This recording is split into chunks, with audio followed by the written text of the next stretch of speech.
နေ့စဉ် skin care တွေလုပ်တယ်မနေ့တစ်ချိန်ညတစ်ချိန် skin care ပုံမှန်လုပ်တယ်တစ်ပတ်တစ်ခါလဲစက်ကွက်တွေတိုက်လိုက်သေးရပဲဒါပေမဲ့လောက်တော့လက်ပါလိုက်ပါအခုကတော့ဒါ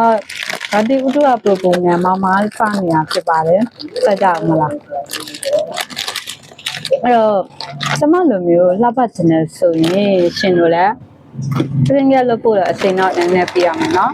အဓိကက skin care လုပ်တယ်ဆိုတာကကျတော့အသားရည်လာဖို့တာအဲ့ skin care လုပ်တာပါသားရည်လာနေပြီဆိုရင်ဘယ်လိုမျိုးပေါ့နော်အားလုံးနဲ့ make up လင်းတယ်လှကိုစားနေရပဲသိကြည့်တယ်ဆိုပူတော်လှတောင်းပါနော်skin care မလင်းဘူးဆိုရင်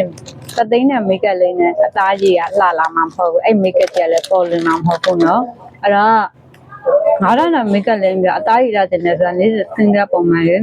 skin care တွေကိုဝယ်တဲ့အခါမှာကိုယ့်ရဲ့အသားရည်နဲ့ light ဖက်တဲ့ skin care မရွေးတတ်ဘူးဆိုတော့မျက်ရည်ဆိုင်တွေလိုက်ခဲ့ပါမြတ်ကအသားရည်နဲ့ပတ်သက်ပြီးတော့light ခက်တဲ့ပုံနဲ့ skin care လေးပဲရေးပြရမလို့ skin care ဝယ်မယ်ဆိုမျက်ရည်ဆိုင်ကိုတတိယပေးပါနော်နောက်ရတော့ video မှာပြန်လည်ဆုံးကြပါအောင်မယ်